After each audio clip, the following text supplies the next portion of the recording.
Retomando o depoimento do ex-presidente. Senhor ex-presidente? Senhor ex-presidente? Então, só para concluir, o Jacob Bittar, ele não foi acolhido, ele chegou a passar semana lá. Isso.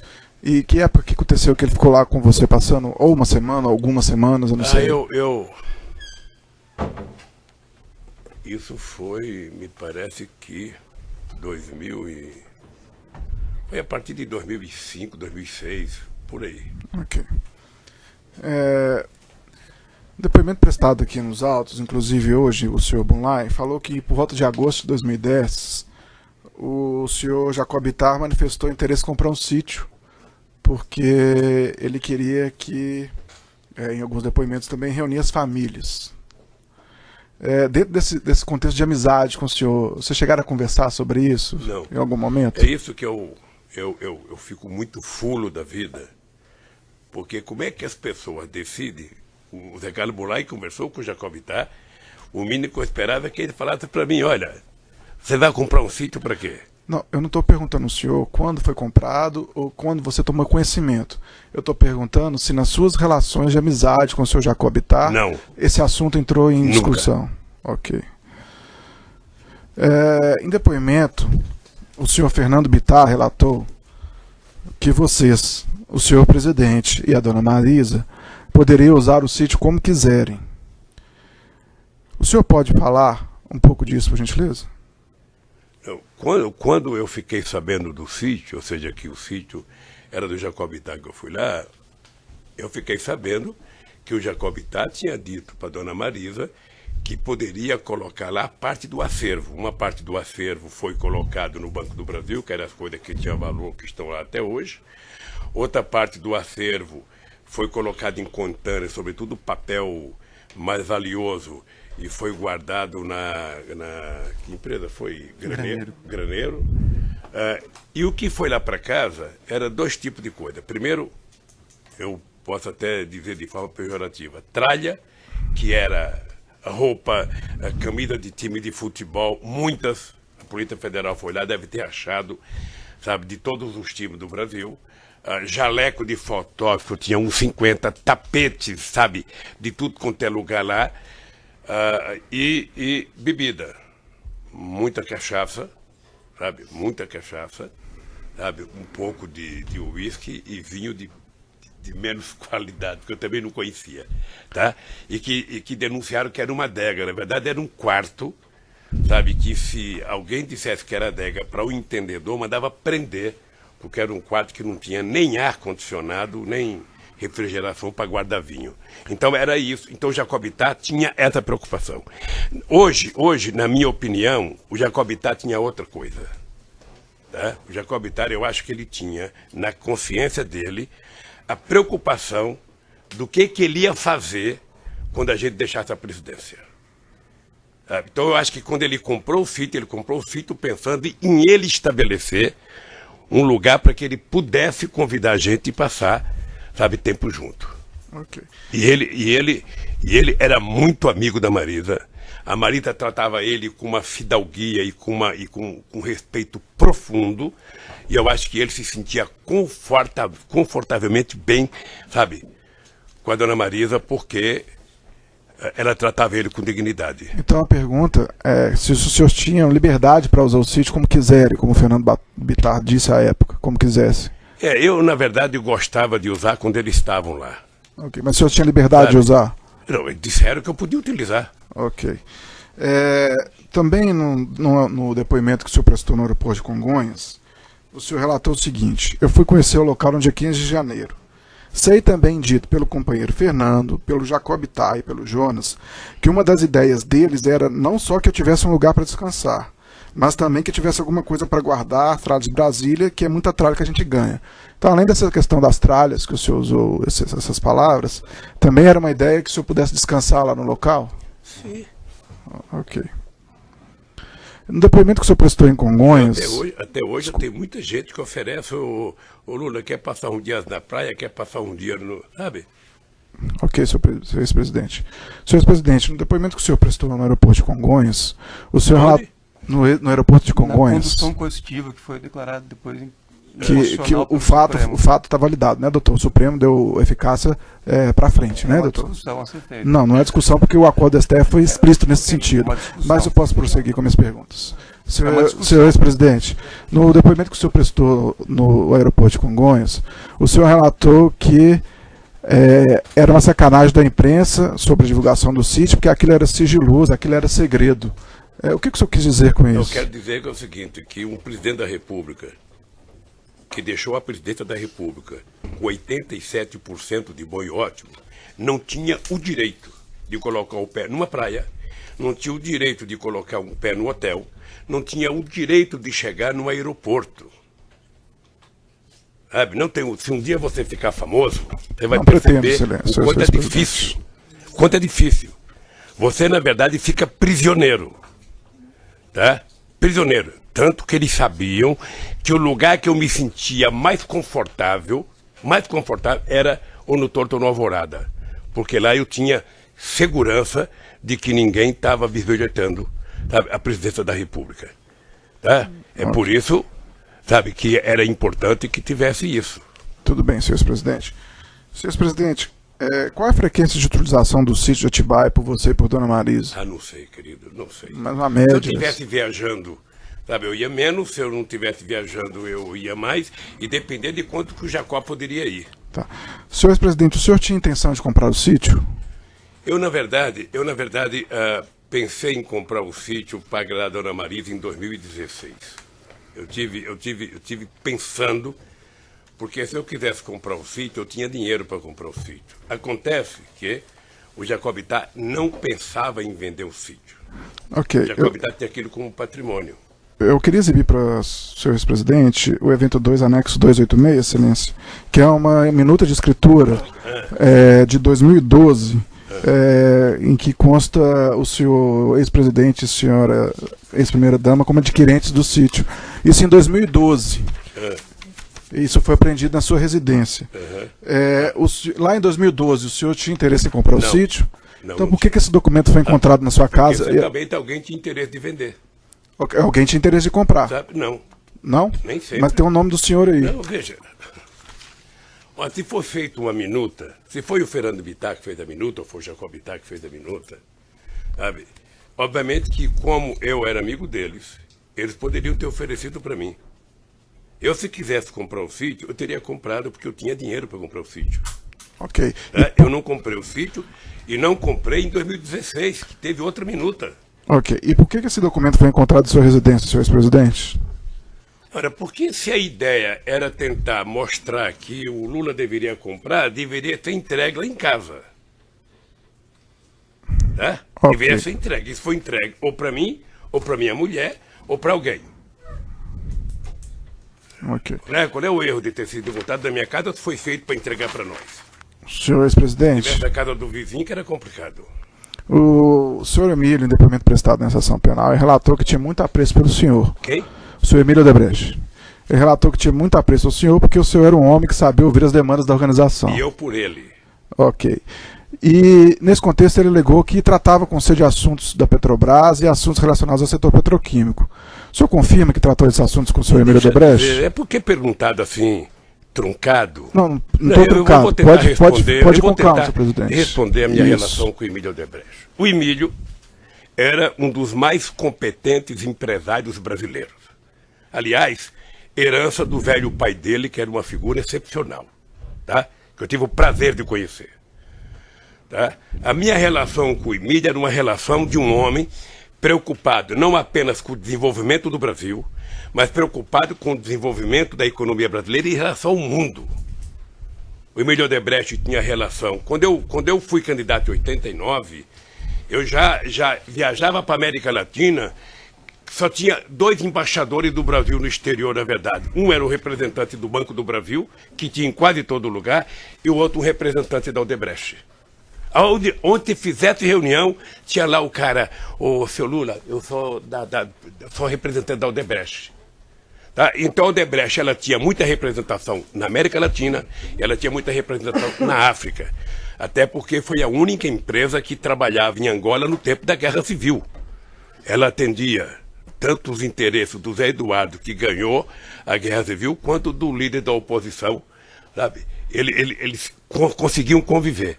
Bom, com base nisso, eu tinha uma relação com o Emílio, uma relação profissional, republicana, decente, digna e respeitosa.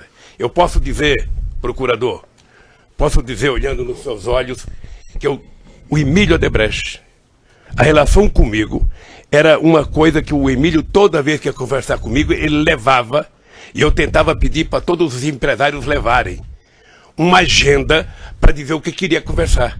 Porque se não leva agenda, começa a contar piada, começa a conversar, daqui a pouco meia hora de audiência acabou. E o Emílio sempre discutiu comigo interesses desse país, interesse da indústria nacional, interesse de política de inovação, interesse de política de investimento do Brasil no exterior. É por isso que eu fui a Angola em dezembro de 2003 e fiz um discurso onde o Estadão fez uma matéria me criticando porque eu dizia que os empresários brasileiros eram covardes, não tinham coragem de investir no interior. Porque o investimento do Brasil no exterior era fincar a bandeira nacional em qualquer país, como fez o Canadá no Brasil no começo do século passado, como fez a Inglaterra no Brasil no começo do século passado, como fez os Estados Unidos, construindo ferrovia hidrelétrica, e eu acho que o Brasil tinha obrigação. E isso eu discutia com o Emílio, discutia com outros empresários, o setor do álcool. Eu passei um tempo tentando convencer o setor sucroalcooleiro a utilizar a África para vender etanol para a Europa. Senhor ex-presidente, o senhor Emílio realmente gostava muito do senhor, ele até ficou envergonhado no Ministério Público, não lembrou a data do seu aniversário. É, grave. E naquela oportunidade... Ele devia ter mandado um presente. Naquela oportunidade, ele apresentou algumas agendas com pautas do setor petroquímico, essas agendas aí que o senhor falou que pedia. Então, ele tratou com o senhor sobre a petroquímica? Não necessariamente. Eu estou perguntando. Na verdade, eu estou perguntando. A pergunta tem um pressuposto que não pode ser... Ele já foi perguntado no começo. O senhor tratou sobre essas questões petroquímicas com ele? Quando? Nessas várias audiências que o senhor teve. Em vários momentos a gente discutia indústria química, petroquímica, óleo, gás. Ótimo. Isso é discutido com todos os empresários. Tudo bem, senhor presidente. Aliás, discutia muito com a Abdib, que era a empresa, e com o Sindicato das Indústrias Pesadas no Brasil. Senhor ex-presidente, posso continuar a perguntar? Pode. Tudo bem. Se eu te interromper, se o senhor quiser falar, o senhor pode pedir uma falar. parte. Senhor ex-presidente, o Paulo Gordilho, da OAS, ele relatou também que o Léo Pinheiro gostava muito do senhor e que o senhor tinha ajudado bastante a empresa OAS e que você foi muito importante para o Léo Pinheiro. Como é que foi isso? Deixa eu dizer, sem nenhuma falsa modéstia, todos os empresários deveriam gostar muito de mim. Não, o senhor Léo Pinheiro gostava muito do senhor. Deveriam Paulo gostar. Gordilho Eu falou. nunca tive coragem de perguntar se eles tinham votado em mim alguma vez, porque acho que nenhum votou em mim. Porque para votar tinha uma questão de pele. E aí o Lula já não cabe mais. Mas todos me tratavam com respeito, todos. Do maior produtor de açúcar e álcool desse país, a maior construtor civil, ao maior banco do Brasil, os bancos, todos me tratavam com muito respeito, porque eles viveram no meu governo o momento de ouro desse país. O Brasil nunca teve tanta credibilidade no exterior, nunca foi tão orgulhoso ter passaporte brasileiro no exterior, nunca se gerou tanto emprego. Eu agora fico com pena quando eu vejo, tem brasileiro indo para Portugal para procurar emprego, tem brasileiro... No meu tempo de governo, as pessoas voltavam de Portugal, voltavam do Japão para trabalhar aqui no Brasil. De tanto emprego que a gente tirou, 20 milhões de empregos. Então, todos eles. A OAS saiu de menos de 20 mil empregados para não sei quantos milhares de empregos. A Odebrecht saiu de não sei quanto para quase 200 e pouco mil empregados. A Petrobras saiu de 30 para 80. Então, todos, na verdade, todos eles deveriam, me agradecer pelo período que o Brasil viveu no meu governo. Então, gostar de mim, eu não diria que é obrigação. Okay, mas é um dever deles. E aí o seu Léo Pinheiro falou, olha, o Lula foi muito importante para a OAS, ele nos ajudou. Como que foi isso, senhor presidente? Porque a quantidade de obras. Só, procurador, quando eu cheguei na presidência da República, esse país era tratado como se fosse uma republiqueta de bananas. Eu lembro de uma briga que eu tive quando o presidente do BNDES e o presidente da Petrobras diziam que esse país não tinha capacidade de produzir navios. Em relação a essa especificamente? Hein? Em relação Não, à não, empresa é que sabe o que acontece? Não tem uma relação de ajudar um. Foi ajudada a economia brasileira. O senhor lembra que nós terminamos o meu mandato crescendo a 7,5%. O comércio varejista chegou a quase 14%. Nunca os pobres foram. Sabe, até nesses shoppings aqui de Curitiba, dos ricos, os pobres passaram a frequentar. O pobre não queria mais ir em feira popular, queria ir no lugar que o pobre tem direito de ir. E esse país virou outro país. Então não é nada específico à OAS, é A todas as empresas, todas elas. O Léo Pinheiro gostava Pode do pensar. senhor, como todos os empresários. Agora deveriam todos gostar. deviam. Eles tinham, eu acho que todos me respeitavam profundamente e eu os respeitava profundamente. Ok, senhor presidente. E duvido ainda, procurador, duvido, para terminar, eu duvido que você encontre um empresário, mesmo esse da Van que ajudou o Collor agora com o Zap, se esse cara um dia foi procurado pelo Lula para pedir 5 centavos. Porque a relação de respeito que eu adquiri com eles e que impunha a eles não admitia que qualquer empresário conversasse comigo sobre 5 centavos. E não admitia quem frequentasse a minha casa discutir negócio, sabe, de governo. Governo eu discutia até a meia-noite dentro do palácio. Quando eu ia para casa cuidar da minha família. Senhor presidente, o Bunlai, no depoimento que foi aproveitado nesses autos, ele alegou que efetuou um empréstimo no Banco Chain e isso estava causando vários problemas para ele, que ele estava impossibilitado de operar com bancos, estava incluído no CADIM. Ele chegou a confidenciar isso com o senhor? Eu vi a denúncia pelos jornais. E o Bunlai conversava... Somente ele é que sabe se ele pegou dinheiro com quem quer que seja com o Chain, com o Itaú. Tá? E esses problemas pessoais que ele teve com esse empréstimo? Hein? Esses problemas pessoais que ele teve com o empréstimo? Eu não sei qual é o problema pessoal que ele Ele não teve. comentou com o senhor. Hein? Ele não comentou com o senhor esses Também não sei. problemas. Ok. Ele sabia que era proibido discutir qualquer assunto que não fosse a relação familiar.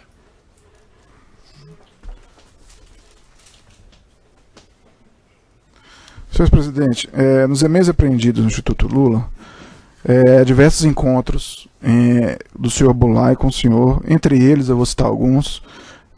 No dia 6 de março de 2014, o senhor Bunlai e o senhor encontraram com o embaixador do Catar. Por qual motivo esse encontro do Bunlai com o senhor? Procurador, sabe que perguntar uma reunião de um ex-presidente da República com um empresário ou com um embaixador, eu certamente recebi mais empresários no Instituto do que eu recebia com o presidente da República, que eu tinha mais tempo livre. E todas as pessoas que me procuravam para discutir, sabe, como nós vamos fazer o Brasil voltar a crescer, como nós vamos fazer com que a economia do Brasil volte a ser respeitada. Olha, se alguém trouxe alguém do Catar, eu não sei se foi para discutir o assunto de Olimpíadas ou de futebol, mas eu não sei se teve o embaixador do Catar comigo. Se tiver na minha agenda, deve ter tido alguma razão. Mas eu recebi muitos empresários. Okay. Recebi muitos empresários, muitos embaixadores, muitos ex-presidentes, muitos primeiros-ministros. Existe um encontro também do senhor Bunlai e o senhor André Esteves com o senhor no Instituto Lula. Qual motivo teria esse Só pela ordem, encontro? excelência, na verdade, existe um apontamento, não necessariamente a existência do Eu vou encontro. corrigir a Eu não pergunta, sei, senhor não ex-presidente. sei. Existe um apontamento de um encontro do senhor com o André Esteves e com o Bunlai. Não lembro se eu tive com o André Esteves. Ok. Junto com o Bunlai. Senhor ex-presidente, existe um apontamento quanto a isso. Por qual Eu motivo não você sei acha se que pode tive. ter tido um assunto em comum? Sabe? Algum assunto em comum que o senhor possa ter tido com eles? Se teve algum assunto em comum que eu não sei, deve ter sido o Zé Carlos Bunlai, dificuldade econômica, querendo que o BTG salvasse a empresa, como todo mundo fazia. Ok, E nem senhor. sempre salvava. Ok, senhor ex-presidente. Senhor ex-presidente, Mas ele deve ter dito para você o que ele queria. não, mas eu estou perguntando para o senhor. Ah, não. Senhor ex-presidente, o senhor estava na reunião, segundo o apontamento, sabe. como bem lembrou o doutor Cristiano Zanin. Senhor ex-presidente, o senhor tem ciência desse empréstimo, então, que o Bunlai fez com partidos em favor do Partido dos Trabalhadores, com o Chain? Tomou conhecimento disso? Não. Nunca Eu ouviu tomei falar? conhecimento pela imprensa. E quando você tomou esse conhecimento? Tá, quando começou a denúncia. Ok. E o senhor tem conhecimento que a Chain foi favorecida em contratos na Petrobras? Não acredito. Não acredito? Por qual motivo? Porque tudo que vocês falam da Petrobras, eu digo que vocês falam porque às vezes a Petrobras é tratada como se fosse uma merreca, uma porcaria de empresa. E a Petrobras é uma empresa que tem uma governança respeitada no mundo inteiro. A Petrobras, ela inclusive tem o controle, depois do meu governo, ela tem o controle da Controladoria Geral da República. Então a Petrobras é uma coisa muito séria. Qualquer coisa que é decidida na Petrobras passa pela mão de 500 pessoas. Sabe na mão de quem não passa? Do governo.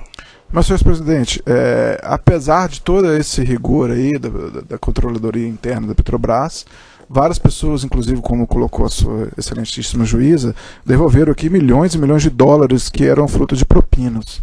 E mesmo nessas condições, o senhor não acredita que houve um favorecimento da Chaim? Veja, se houve a corrupção da Petrobras, que dizem que houve, essas pessoas têm que ser presas, sabe, e têm que pagar o que pegaram. Tá? Isso está totalmente correto. O que eu acho é que isso não é por conta, sabe, de investigação, de licitação, que ela é feita com rigor.